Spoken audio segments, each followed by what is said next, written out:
This is Talking Drupal, a weekly chat about web design and development from a group of people with one thing in common.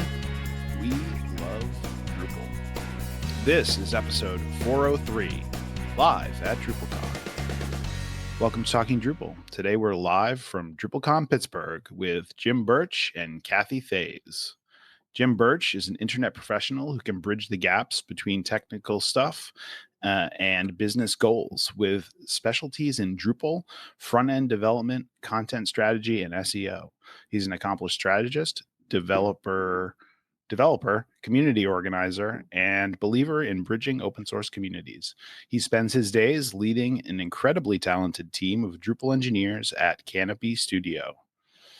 Cathy is a DrupalCon attendee, which is good for our topic today.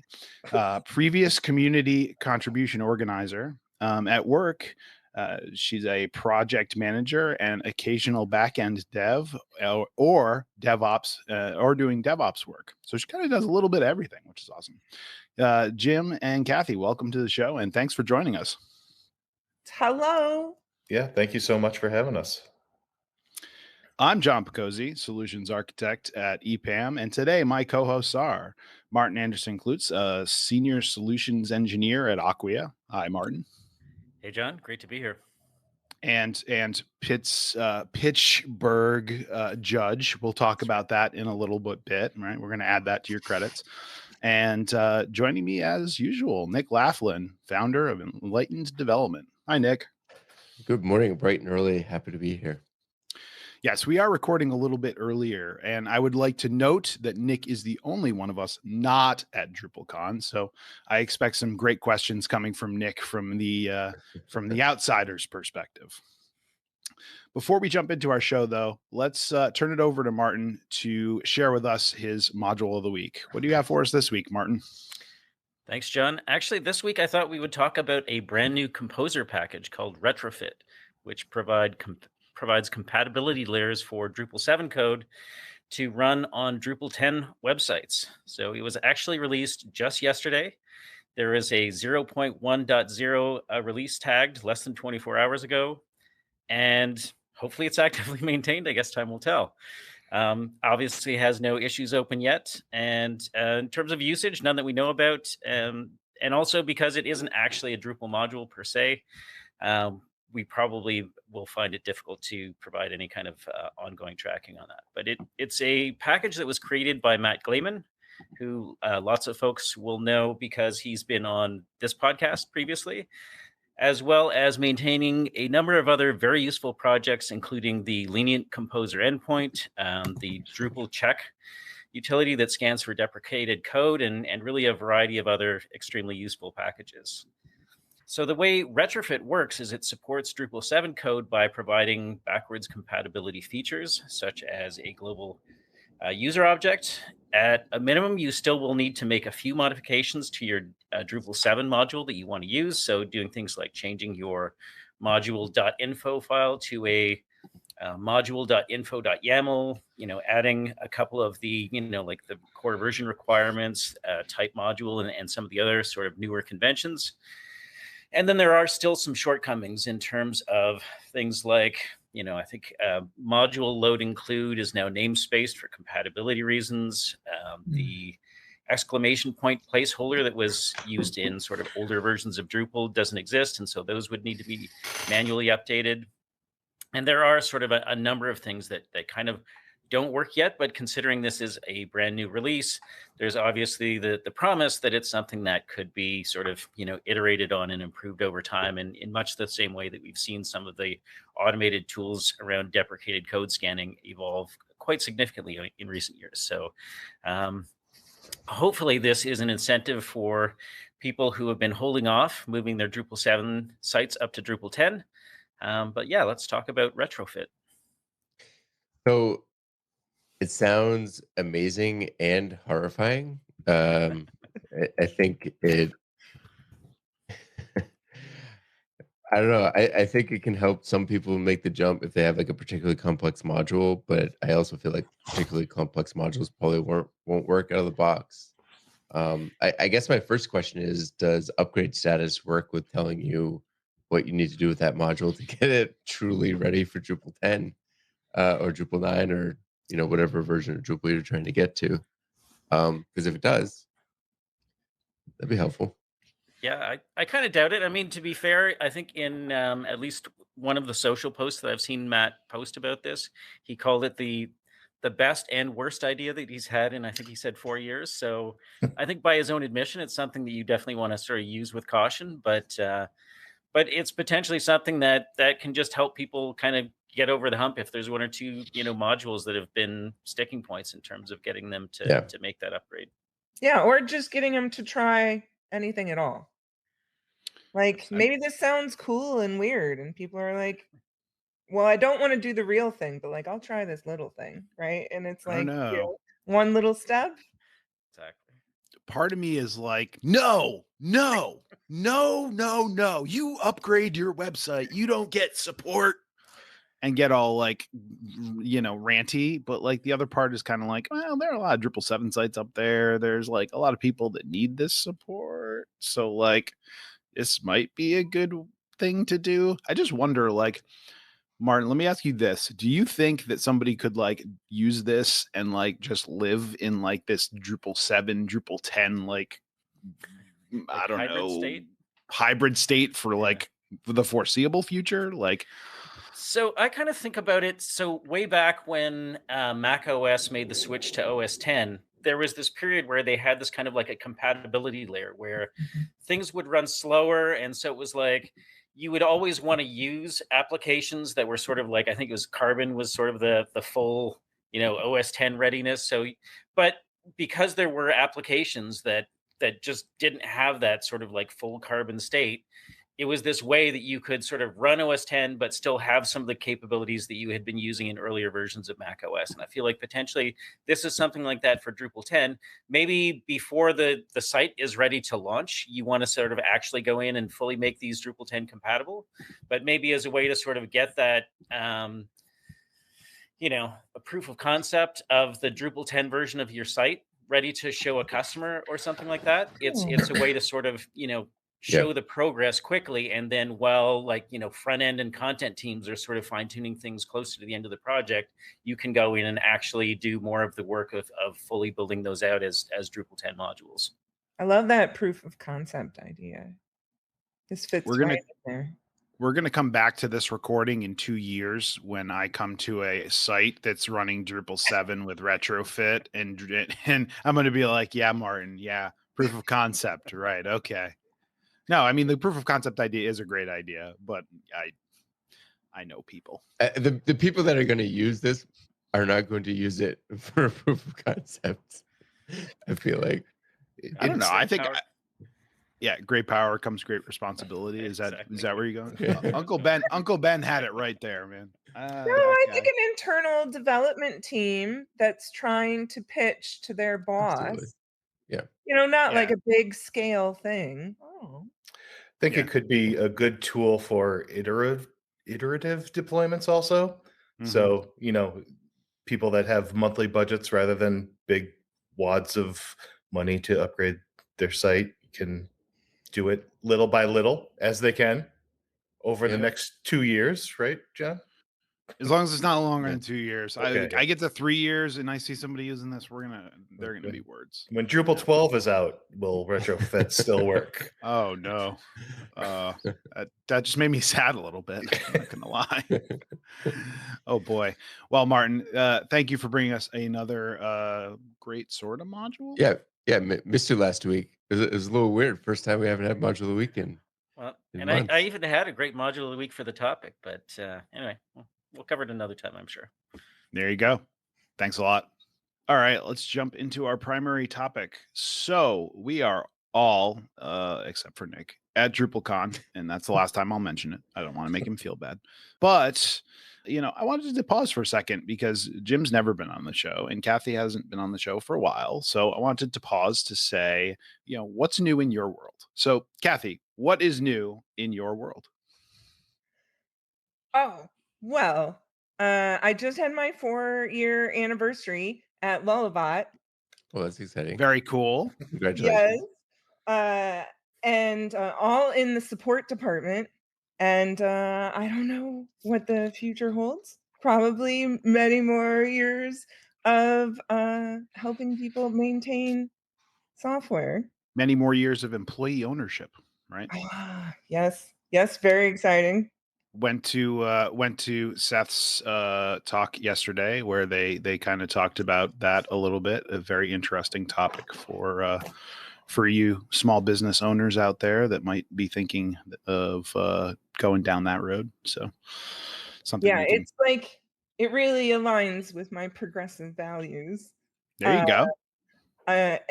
Like giving workers, more stake, literally in the results of their work. So And potatoes as well.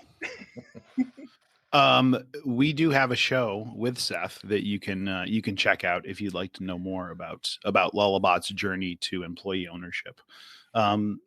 Jim, let's turn it over to you. What's going on with you? What's new? Well, what's new? What's old? First, There you go. I want to say thank you so much for being such a pivotal part of my Drupal career to Aw. talking Drupal and Cathy. No, I wasn't thinking me. I was thinking talking Drupal. I mean, so I probably came in and around episode 50, 60, and Oh wow. I caught up, and then I went back. I came to Drupal later in my career. Met Cathy at this thing called Mid Camp in Chicago, where she broke my drush and helped me contribute for the first time. And mentored me into actually organizing Mid Camp. So it's great. So I've been at Canopy Studios for 5 years now. I had a quick rise from front end developer to tech lead to engineering manager now. So I don't code as much as I used to, but I get to help a team of developers code. And I was doing some math the other day. Like I've helped hire over 24 developers at Cathy Studios over the last few years. And, it's just an amazing opportunity to get people to Drupal and help wonderful clients and get to build some great things. It was good times at Mid Camp. Yeah. And they're still doing it, even though we've moved far, far away. Well, moving into the DrupalCon topic, one of the highlights of DrupalCon is always the Dries note. So I'd like to hear your opinion on the Dries note. Maybe we'll start with you, Cathy. That's what I get for putting my thoughts in the doc ahead of time. Yep. Well, coming back to the ESOP thing, right? Like I am really interested in people getting paid for their work. And we've got a new executive director of the Drupal Association that isn't an executive director. He's the CEO of the Drupal Association. And he was in the Dries note for a little bit. And one of the things he mentioned was like, Drupal community, you're great, but you need more money. Come on, people, with the fundraising. And having been around the community for a long time, this is a common refrain. And so I don't know what all of the ideas that he might have, but he did mention one about looking for philanthropic donations. So I guess find a billionaire and be like, hey, want to make up for some of the things you've done? Look at these people trying to do good. Give your money to them. Maybe that's the plan. Warren Buffett, if you're listening, you don't have to make up for any of the things you've done, but you can give money to Drupal. We'll take it. We'll even build the Berkshire Hathaway website. It's fine. We'll do it. Just give us your money. We're even a digital public good now, so it's true. This could happen. Weird things are happening in the world right now. There's a lot of flux and change and I don't know, maybe this could really, in 3 years, maybe this could really make a big difference for us. Yeah, that's interesting. How about you, Jim? What are your thoughts on the Dries note? I was surprised that there was the admission of uncertainty, which is, a very honest take on, I think, the state of the world and the state of tech. I've been avoiding AI, for the last 6 months or year, because I figured Skynet would have taken over already by now. But, there was, a cool proof of concept by Kevin Quinlan, highlighted by Dries as just, the spark that could send Drupal down the AI road, and be the go-to open AI solution. I know what's writing my blog posts from now on Bacozy.com. Which was great. And I really like the holistic view of, the seed and the spark. And I'm going to get that analogy terribly, but I thought Dries did it very nicely. About how things get made in the open source community. All it takes is one person to make a smart date module and, set a sea of Drupal sites all over the world to have finally a correct date field in their site. I think it's interesting that you kind of viewed it as uncertainty, because I now that you say it, I guess I can see that point of view, but I was sitting there viewing it more as like, we need to innovate, right? We've gotten to Drupal 10 now, right? We have all of these great features coming in. We have an upgrade path. Like, we have all of these great things that are in the works, right? But we still have to innovate. Like, we still have to figure out what's next, right? And nobody really knows. Like, you're right. ChatGPT is like one piece of that, right? But like, I don't know. What's the next great thing? Who knows? Yesterday, Apple announced like VR goggles or their headset, right, to compete with everybody else's headset. And like, it's not new. Like, people have a headset, right? That's a thing. But like, it feels like they're innovating even just because they're Apple, which is a little bit weird to me. And I feel like Drupal might be in the same spot where it's like, hey, like, we have the CMS. It does a lot of cool stuff, but we still need to make it better. And I think part of that was like highlighted by the Pittsburgh competition, right? Because and I'm going to let Martin talk about that a little bit, because he was a judge, so he is very intimately aware of what that is and how to explain it. But like, the things that I saw there, like, some of them were like, oh yeah, that's a great idea. Like, we should definitely do that. And some of them were kind of like, I care a little less about that, I guess. But just the nature of that and being able to say like, hey, we've got this tub of money that we're going to give to a few people to do cool things, was like an amazing idea. Martin, you want to tell us a little bit about Pittsburgh? Yeah, absolutely. So it was definitely an interesting process. I've obviously, as one of the judges, watched all 35 of the videos, but as I understand it, the intent is for like today or tomorrow or sometime soon for all of those videos to be posted online so that anybody in the community can watch them, which I think is great, because there are definitely, absolutely valuable proposals in there that didn't make that final round, and hopefully at least being posted online will also give them the additional visibility that's required to, if they don't get funded through this process, inspire other people to reach out and say like, would love to either, financially contribute or, offer some assistance, collaborate with you, those kinds of things, so that at least hopefully they will get some additional momentum and sort of come to fruition. But I think it's like make connection, right? Like lifting them up and giving them some visibility. Yeah, absolutely. And so I think that the conversation around sort of just getting people to voice some of these ideas and then giving them more visibility in the community, I think is a great way to to sort of surface some of these ideas, because sometimes they'll get raised as sort of, core issues, or somebody might come out with a contrib module, but maybe it doesn't get a lot of, attention. And so being able to have these kinds of conversations specifically around innovation, I think is really valuable. So can we talk a little bit more about maybe the finalists? We don't have to like go down the whole list of 35 participants, but what kinds of things stood out during the pitch? So Sure, go ahead, Martin. Right.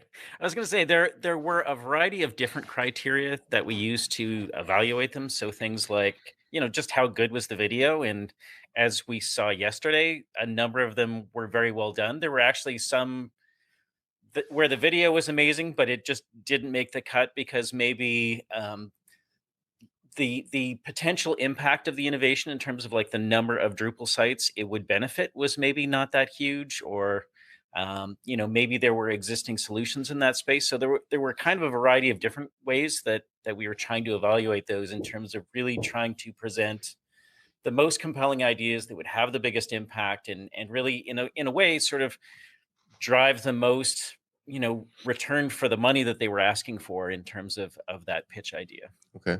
So they basically had seven things, seven finalists, we'll call them, right?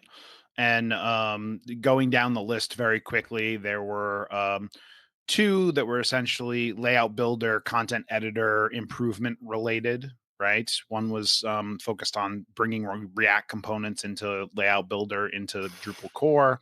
The other was around Gutenberg.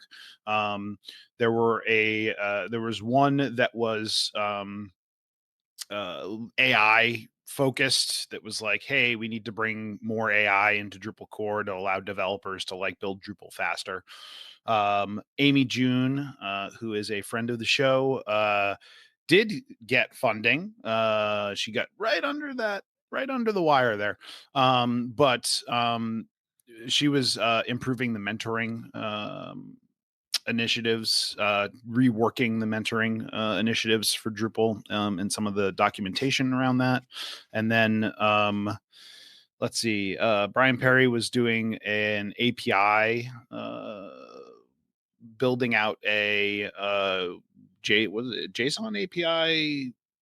Like I'm botching the description, but I think the idea was to have sort of a generic API client for Drupal that would live in Yes. NPM, so that for front end developers, they didn't have to worry about sort of GraphQL versus JSON or some of those other things. That there was just a single standard API for Drupal front ends, or for like, I guess, front ends to consume data from Drupal, to sort of make it easier for other basically any kind of front end framework to start using Drupal as a backend CMS. The one that I don't think got funded, that's so there were a couple that didn't get funded. The AI one did not get funded. I don't believe Brian's got funded, but the one that didn't get funded that I was a little bit disappointed about, I thought it was kind of a cool feature, was the permissions improvements. That so like and I am failing to remember the name right now, but basically the individual wanted to make improvements to the permissioning system, so you could set like criteria for improvements, like, hey, if you delete it, you can only delete 3 items in a row. So like if your user is going on a deleting spree, like so it's more like, instead of being like, oh, you have a permission to edit this node, it's more like, hey, you can only do this thing. That was very cool. Yeah, I believe it was called policy-based access in core. Yeah, that's the one. Yeah, and the other example that they gave was sort of, you could say for work-life balance, you can say, editors can only create content between 9 and 5 or something like that, right? So maybe that's a bit out there as an example, but I can see there being lots of different ways. And I feel like just generally the ability in Drupal to say, this person is in this department, so we want to give them access to edit things in that section of the website, has always been maybe a bit more complicated to set up than it really feels like it should be. Yeah, and that one I think that was towards the bottom of the list on the voting, so it didn't get funding, which I was kind of like, bummer, because it wasn't it didn't seem like a ton of money to me, but I may be a little bit biased. I'm curious, were most of them like core coding related? I mean, it sounds like Amy June's was mentorship, but were they all like core related, or were there other community related specific ones? I think it was definitely a mixture. So to me, the AI assistant one that was pitched, I had interpreted as being more of a standalone project, not necessarily something that would go into core. But some of them actually, did specifically call out that the intent was to get them into core. I feel like typically the path anyway is even if something is being developed new to go into core, oftentimes that'll start as a contrib project and then later moved in. So we've seen that with like automatic updates and the project browser, and I think CKEditor 5 and a few others have taken that path. Okay. All right, so we've talked quite a bit about the Dries note. Let's talk about some of the other highlights from yesterday. Maybe Jim, starting with you. Sure.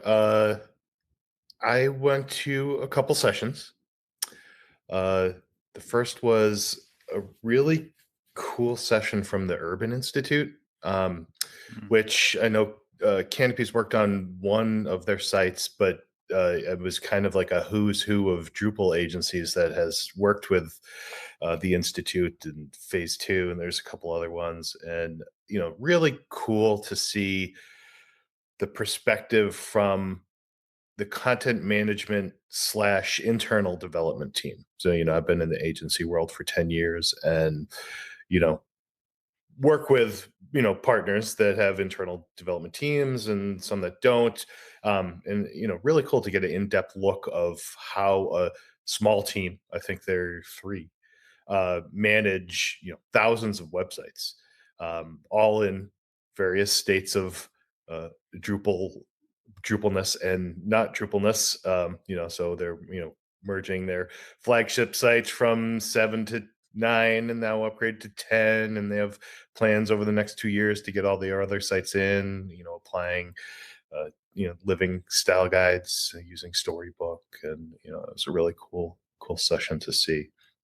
And then went to another session with 2 people from Lullabot, not talking about employee owned, but talking about, diversity and equity in the workplace, and, how companies can, attract a broader range of people working for them. There's, I was, happily learned, Canopy's doing a lot of the things that Lullabot's doing, but, you always learn a few tips as you go into those kind of things. I think from every session I've ever gone to, I've learned at least one thing, which is great. Yeah, that's really great. I love it when you find out, oh, we're already doing a thing. Yeah. I shared a diversity newsletter, and it costs $200 to post a job posting there, and, posted it in our talent pool Slack, and, a couple hours later was like, oh yeah, Jim, we already do that. Yeah. It's like validation, right? That you're like, oh, we are doing something right, or at least there's somebody else out there doing the same thing. So like, it makes me feel like we're doing something right. Yeah. I'll post a link in the notes. It's a diversify-tech.com. It's a cool newsletter. Awesome. One thing, not to go backwards because we want to keep going forwards, but I think one thing about the Dries note that somebody actually mentioned to me after the Dries note was like, oh, what new things are on the roadmap for Drupal? And like, we didn't really talk about roadmap stuff in the Dries note. It was a little bit of a different Dries note, right? Where we were talking about, like thinking about the future and like innovating and like what's next. So it wasn't like, oh, well, here are the new features coming out in Drupal 11 and like here's what we're thinking about for Drupal 12. So I thought that was interesting. I think one of my, I don't know, favorite, I don't know if it's I don't know, it's pretty high up there on the fun things to see and do at DrupalCon is the Aaron Winborn Award. Like, I feel like that's a very important part of our community, right? And Yesterday, Oh, Randy Fay, who has been on the show talking about DDev, was honored by that, and I just thought that was great because it's somebody who's put a lot of effort into a tool that many of us use, and has just been really great at supporting the community using that tool and many other ways. So it's always great to see somebody be recognized for all of their hard work. Yeah, I think there's a lot of us that really benefit from all of the work that's gone into DDev. So it was definitely great to see that recognized yesterday.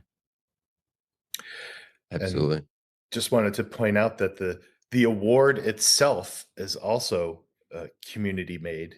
A coworker of mine, Russell Yeah. Eck, is a woodworker by trade and his side gig, and yeah, so I had a little insight into at least the award before the name was carved into it. He shared it with us. It's pretty great. Yeah, this one was quite big, so it'll be harder for Randy to carry it around like I've seen some other Aaron Winborn Awards winners do. I don't know who you could be talking about, Amy June. Oh, Cathy, you were the first winner. I forgot that you were the first Aaron Winborn Award winner. And see how humble Yeah. she is about it. Well, mine was this very beautiful little like that's blown cool. glass thing, and it's really like it's just so wonderful that we do this as a community, that we like are constantly looking to recognize people. And I mean, Randy, has just been amazing for so many years, just on big effects, making changes that affect the whole community, and also interacting one-on-one with people. And yeah, so Randy just really adds, I think, to the the honor that this is gonna keep giving. Absolutely. Now, there was a session I attended yesterday by Wim Leers, who was talking about config validation as something that has been making recent strides. And actually, one of the things that may be a push for Drupal 11 is to actually do a lot more config validation in core. So when the recording is released, I think particularly for anybody who maintains modules and has a part in potentially some of the I would say complex database updates, config validation is definitely a session I think worth checking out. Sounds cool. So moving along in our agenda here, the security team does not sleep even at DrupalCon, right? And yesterday they announced that the Drupal, I'm assuming this is supposed to be Drupal 7 end of life, has been extended. Yeah, everybody brace yourselves. It is now January 2025. So everybody gets another year and a half about. You're in 2 months. Give it take 14 months. Thank you. 14 months. We talked about this at the beginning of the show with our module of the week a little bit, but I'm interested to hear everybody else's thoughts on how moving the goalposts yet again feels. So Jim, why don't we jump to you first for that one? I don't think it's a shock. I also don't think it was going to be the end of the world if it did expire in this fall. There's always going to be some kind of security support for it, whether that be through Drupal associated programs or private programs, to help people continue to maintain their now probably 10-year-old websites. So I don't think it's going to affect anybody that much. You raise a great point there. I mean, I know that Acquia had already pushed out support until 2025. Like they were committed to their clients to support them on Drupal 7 until then. But I kind of tend to agree. Like I think if Drupal 7 goes end of life, right? It's going to still work. Your site's not going to stop working. It's just not going to have like some like swarm safety blanket around it that the community is powering, right? So I mean, I'm kind of like, yeah, let's pull the plug on it and just see what happens, you know. But like, that's probably not a good approach to take. Cathy, what do you think? There's Drupal 5 sites still out there. That literally just gave me a cringy feeling inside. Like literally, I was just like, oh no, why? What? But those organizations have wholly taken on responsibility for that as internal custom code. And not all organizations have the ability to do that. Some government institutions or universities won't allow that kind of software to be run. They have requirements that it has to be security supported. And for those institutions, this is a big deal for them. It's something they have time to really plan for with now a hard date. I think that's the most important thing to keep in mind, right? As a contributor to Drupal and a user of Drupal and an advocate for Drupal, I don't really have a lot of room to say whether this is a good or bad decision, right? I'm not the one that's actually doing the security support. I'm not the one maintaining the infrastructure.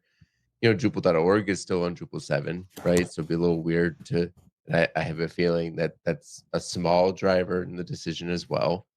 I would say as a developer and as an advocate, the only part that's a little, I don't even want to say frustrating because I feel like that's even that emotion is too strong. The only mild way that this really affects me is that I've been using the end of life as a way to really push the last couple of clients off of Drupal 7 because developing on Drupal 9 and Drupal 10 is so much nicer nowadays. And that, a little bit of a nudge, it seems like it's being pushed down the road again. But the good news is because this was this is the third extension, I guess, but the last extension was the second extension. A lot of my direct clients actually have already made the commitment, and they're not going to stop. They're not going to stop that train just because they have an extra 14 months of support at Drupal 7. So I think, but Cathy kind of raises a good point to me, or there are Drupal 5 sites out there. Again, I felt icky saying that, but it's a cascading effect though, right? Because you have other things that help you run your Drupal site. And it's not just, oh, your Drupal's out of date or end of life, right? It's like your PHP's end of life. Your, Drupal 5 is not working with Symfony, but there are other things, right, that are out of end of life and you're forced to maintain as well. And Nick touched on that a little bit with the infrastructure comment. So I think it's like, I don't know. As I said at the beginning of the show, rip the Band-Aid off, Drupal community. No more support for Drupal 7. I'm campaigning on that message. Go ahead, Martin.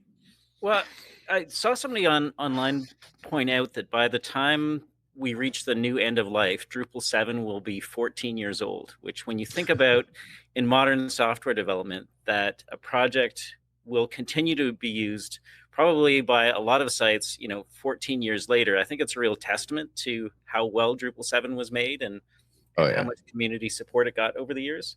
Nick, to your point about trying to nudge customers off of Drupal 7, I remember hearing about a website way back when Internet Explorer was still the bane of web developers, that there was a store that had actually added an Internet Explorer tax during their checkout, so that you would have to pay extra as a customer if you were using Internet Explorer as your browser. So maybe agencies need to start having like a Drupal 7 rate that's higher than the Drupal 9 or 10 rate, just as a way to say it's more effort for us to maintain your Drupal 7 site. Yes. And so there's actually a cost savings now if you upgrade your site. Yeah, as somebody who does maintenance gets expensive when you don't update your stuff. It's not maintenance anymore. Now it's like custom support for your custom thing, but people are thinking about it as maintenance, but it's like it's not maintenance. Maintenance is what you didn't do. You're paying for life support. I like how Martin said, insinuated that pushing out the date was for us to like get like into the record books as like hey, we made it 14 years. That's amazing. Like some marketer is going to turn that around into a positive. It's going to happen. Just wait.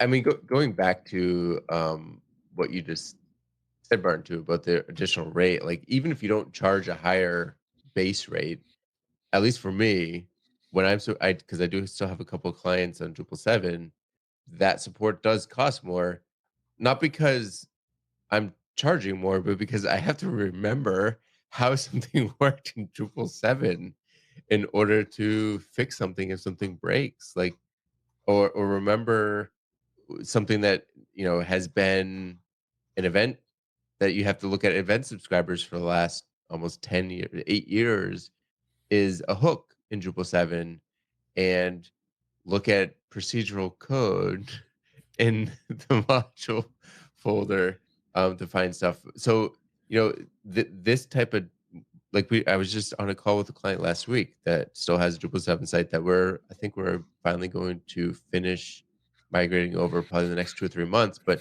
there was a bug on the current section that's still Drupal 7, and we spent a couple hours just trying to remember how things worked in Drupal 7 to figure out what was going on. And there's a cost to that, like Cathy was saying and Martin was saying. Well, now with Retrofit, you can take that code with you into the future. And we've come full circle. All right. Please, well, no. Thanks for joining us, everybody. Yeah. I'm also curious. I mean, I think we'll have Jen on the show in a little bit, so maybe we can ask in a couple of episodes, maybe we can ask her then. But I'm curious how this affects Backdrop, because I think they've been looking forward to the Drupal 7 end of life as because they've committed to supporting that version of Backdrop, I think, until Drupal 7 end of life. So this implicitly affects them, but also I think part of their plan is to capture captures the wrong word.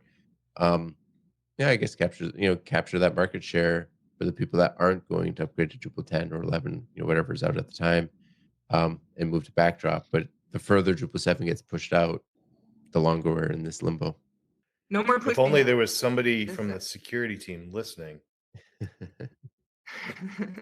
Yeah, I'm on the security team, so I can say with certainty. And there'll be a PSA coming out ASAP. So the PSA is a public service announcement, and that's where like the official record of things is. There was a talk yesterday, a security team panel talk in the afternoon, where this was kind of like revealed at DrupalCon, and now everybody is like approving the final drafts of the PSA, and by the time this show airs, it will be in the show notes, folks, is what we're saying. Well, hopefully. Let's not put that pressure on them. They have enough ground to cover. Well, that's what this end of life is going to really, it's going to have a real effect on a lot of Drupal contributors, because it's going to let them focus on things that will provide more value, frankly, to the community. What are you looking forward to the rest of DrupalCon for the next week? Jim, maybe we can start with you this time. Having my presentation be done so I can enjoy the rest of the sessions. As somebody who did his presentation on Monday, which was yesterday, I understand that completely. I also am, really intrigued by this format. So it's sessions on Monday and Tuesday, and Wednesday is a contribution day, and then Thursday is the summit day. So I think this format really lends itself to contributing to Drupal. I'm not going to attend a summit, so this is almost like 2 full days of being able to contribute to the Drupal project, and maybe get my modules up to a respectable level also. whereas the format in past years, in the before times was kind of like summits were on Mondays, and then there was 2 days of sessions and then a contrib day. So yeah, kind of really looking forward to hanging out in the contribution room like I'm a core developer or something. Know all about config validation and no, that'll be cool. Yeah. What about you, Cathy? What are you looking forward to? Same as Jim. There's I'm not really going to many of the sessions, so I'm kind of doing the hallway track anyway. And I super want to go to the contribution room. There's a general one going on right now during the sessions also. And there's going to be the mentored one. What I wrote it down here. It's Wednesday. And yeah, like a lot of the mentors that are actively organizing right now, I've known for a while, and so I'm really looking forward to just seeing people I haven't seen in like 4 years, and seeing what mentoring is like, and trying to help other people. I encourage lots of people to, like, if you don't know something you want to work on, like, you can just come and help somebody else. If you already know how to kind of do the Drupal process, you can really make somebody else's experience have like an actual effect. And so there's I think it's a BOF or contribution session today about same page preview, which I covered a little while ago as a module of the week. So definitely looking forward to having a conversation about what the path forward looks like for that. But yeah, I'm actually going to be mentoring tomorrow for the first time at DrupalCon. So excited about that. And I think it was last year I was part of the community summit for the first time. And so definitely looking forward to doing that again. That was a really great experience. Wow, you're just going to have all of the parts. And then I will sleep on the weekend.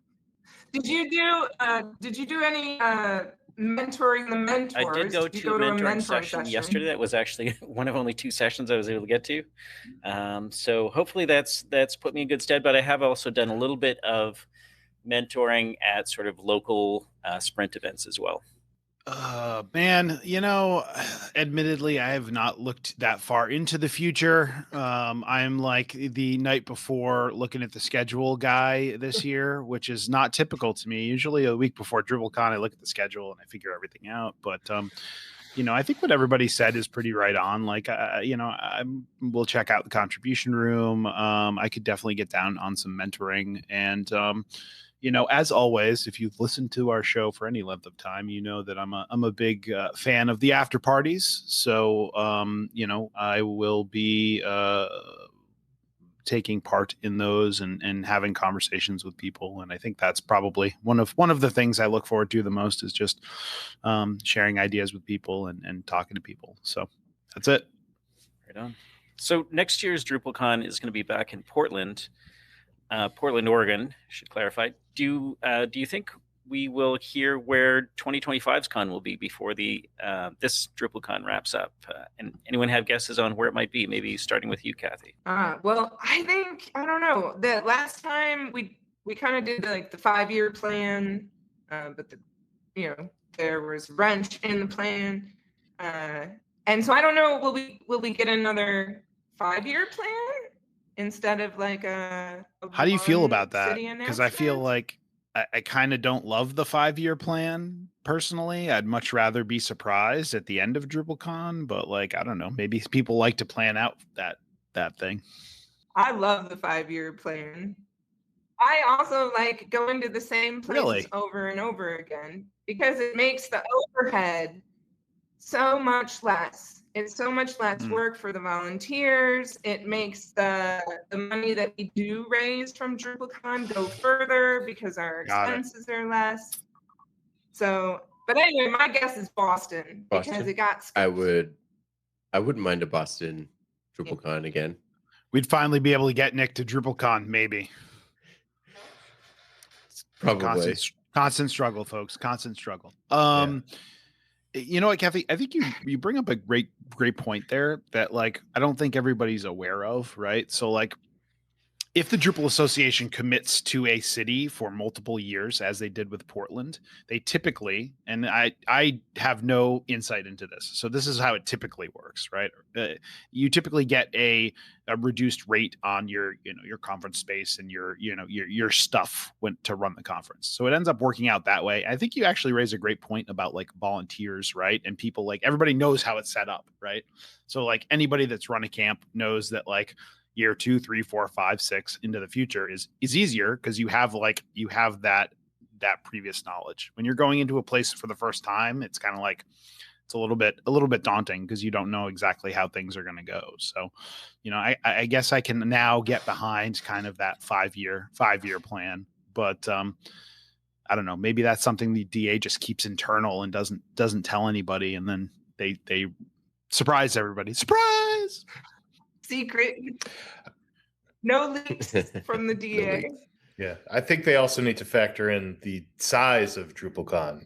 As COVID has affected most things in the world, what used to be a 3,000 to 4,000 person event is now a 1,000 to 2,000 person event. So they may need to start looking at different solutions, or and Cathy suggested, they may still owe Boston a couple of years. It may not just have been canceled. It may have been, let's postpone it for a few years. You mean smaller cities are a possibility? DrupalCon Providence Worcester is beautiful this time of year, and Worcester is bigger than Providence, but smaller than Boston. So all right, I don't know. Make you guys cross the bridge. We could go to Hyannis. There you go. Nice for me. Yeah. For those listeners that don't live in the New England area, these are all places in New England. We're being funny. All right, so let's jump away from DrupalCon for just a minute here. I know for me, before the weekend before DrupalCon here, I had my family with me. We did a whole bunch of stuff in the city, which Pittsburgh is lovely. I don't know what I expected, but this is a very lovely place to spend a week. I'm wondering, do our guests and folks on the show have any plans to do things outside of DrupalCon, or anything you're looking forward to doing in Pittsburgh? In Pittsburgh, I'll go first. No. Oh, Nick? Yeah. For the listener who's coming in halfway through the show, Nick's not actually at DrupalCon. So anyway, Cathy, what about you? What are you looking forward to doing in Pittsburgh? Well, I'm gonna meet up with a friend from a previous customer who lives here. So it's like very cool. I'm just enjoying Pittsburgh. I mean, I'd say, if Worcester was on 3 rivers and had 3 gigantic stadiums all within, arm's reach, in a beautiful convention center, like, hey, they have the Woo Sox now, so they have at least one stadium. That's right. Yeah. At least one. Yeah, I mean, like just steps from the hotel is the 3 Rivers Art Festival, which, I thought it was like a little parking lot. It goes along the river for blocks and blocks. I ended up walking a half an hour each way to the event last night at a barcade, I think is the term. Yeah. And I mean, it's just a cool little city, nice little art scene. And, gorgeous hills and nature around here too.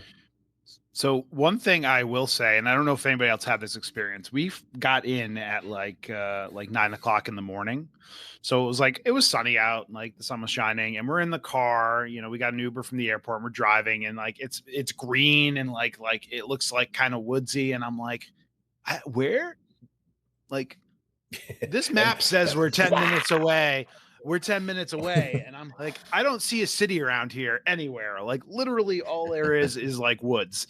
And like, then they're like, oh, here's the tunnel. And you're like, oh, a tunnel. Okay, great. And you come out of that tunnel, and Jim, exactly right. It's like, bang, here's a city. And you're just like, whoa, where am I? This is magical. Like what just happened? It's like came out of nowhere. So good. I'm glad I'm not the only one that had that experience. Yeah. The only thing that could be better if the Steelers are playing the Patriots or something. You mean if the Steelers were beating the Patriots? or vice Oh, versa. no, the other way around. Yeah, The Patriots are beating the Steelers. I'm a Patriots fan. Crap. Yeah. Martin, what are you doing outside of DrupalCon? I don't have any firm plans, but the actual DrupalCon logo this year is of the sort of famous Pittsburgh, I don't know what you call it, like the tram that gets pulled up the hill. It's the incline. Yes. The incline, yeah. So if I get an opportunity, I might try and check that out. The Duquesne Incline, I recommend it. It is a beautiful view of the city. The car thing is slightly terrifying, but I lived, so you'll be fine. So anything else? That's probably it. I might check out the arts festival, but yeah, between some of the after parties at night and the various community things going on in the day, that's probably going to fill up most of my time. I can also recommend the Heinz History Center. Very cool. You guys are wrapping up you wrapped up the first day of sessions yesterday. What's your biggest takeaway of DrupalCon so far? Martin, why don't we start with you? I would say the momentum right now. I mean, Dries touched on in the Dries note about 10.1 and really just as a release, how much is in there. So I feel like there's a lot going on right now in Drupal 10, and to me, it's really exciting to see the momentum right now that Drupal has. For you, Cathy, biggest takeaway so far? Geez, just how much I'm so happy to see everybody again. Yeah, it's gonna be a good one. How about you, Jim? What's your biggest takeaway? I think my biggest takeaway is that Drupal and the community need to continue their outreach to younger and more diverse groups to explain what Drupal is and how Drupal can provide careers for them. I mean, I know, like, talked about in the Dries note about, Drupal needs money, and as a software, as a public good, but also, try to reach out and show the benefit of, learning Drupal and, how you can make your living off of it. It's something, Cathy and I tried with MidCamp, to reach out to, some underprivileged groups. We found out, like, you reach out to Women Who Code, and, they would like you to sponsor, to reach their audience, but there's got to be more out there, like, local high schools or, community colleges. Not everybody can afford a expensive ticket to a week-long conference or even take off from work, but we should be talking about how to reach more people and bring them into Drupal. Okay. Internships, I think, are kind of a way, like, a business can have a 3-week internship, maybe at the beginning of the summer. Then it's getting that, it's demonstrating it's a career with action, right? It's like, this can be your career. Come see what it's like, and we will pay you some small intern amount. Given the traction and the adoption that Drupal has in sort of education space, if there isn't some opportunity to almost have like a open source curriculum on teaching Drupal, so that it would be easier for a lot of these institutions to teach it to their own students and then potentially use that as a pool of cheap labor to work on their own websites. Yeah, Lullabot's working on this internally right now. I'm not sure if we've got a post public yet, but I think that's that pipeline. I think that's an interesting idea, Martin. I think it's something that, like, coming from education space and being an adjunct trying to teach Drupal, like, I think that it's valuable and could be valuable in an EDU setting. But I think, like, if we could develop a curriculum around it, like, we could then team up with some of the universities that are using it to say, like, hey, listen, like, this is actually in practice here. Like, it's not just like some software out in the world, right? I think go ahead, Jim. I was just going to say the second year of Discover Drupal, the second year cohort students graduate today too. Oh, So really? yeah, it's a small Aw. handful. Last year was 4. I think this year is similar. That's a great little program, but it is a little program. Yeah, and something that will grow over time. I think one of my big takeaways here, and this is kind of coming the theme of the Dries note, right? And kind of what we're talking about is like innovating and like propelling Drupal forward. Like, how do we do that? And what does like innovation look like? And it's not just like, hey, let's integrate with Chat GPT or AI. It's like, how do we innovate in thinking of new ways to bring in funds, thinking of ways to bring in new people to Drupal, thinking of new ways to do things that we're doing, and how do we innovate those things? It's not just the technological side of it, right? Yeah. It's the people side of it. So I think that's awesome. I appreciate everybody's time early on a Tuesday morning to come and join us. Jim, Cathy, Martin, thank you for joining us. And we will talk again soon, I'm sure. Do you have questions or Thanks. feedback? You can reach out to Talking Drupal on Twitter with the handle Talking Drupal or by email show@talkingdrupal.com. You can connect with our hosts and other listeners on the Drupal Slack in the Talking Drupal channel. You can promote your Drupal community event on Talking Drupal. Learn more at talkingdrupal.com/TD promo.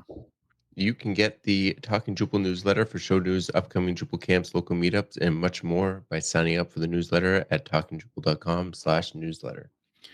And thank you, patrons, for supporting Talking Drupal. Your support is greatly appreciated. You can learn more about becoming a patron at talkingdrupal.com and hitting that big Become a Patron button. Okay, we have come to the end of our DrupalCon extravaganza. Cathy, if our listeners wanted to get a hold of you, how best could they do that? Oh, they should look for me on Mastodon. I'm Perfect. YesCT there. Jim, what about you? I am the Jim Birch, and probably the Drupal Slack or LinkedIn is the best place to find me. Not doing much socials these days. There you go. Martin, what about you? On all the major socials, they can find me as Manclue, and they can also, anyone interested wants to read my ramblings, they can find those on manclue.com or dev.acquia.com. Very cool. Nick Laughlin. You can find me pretty much everywhere at Nixvan, NICXVAN. And I'm John Picozzi. You can find me on all the major social networks and Drupal.org at John Picozzi. And you can find out more about EPAM at EPAM.com. And if you've enjoyed listening, we've enjoyed talking. See you guys next week. Thanks, everyone.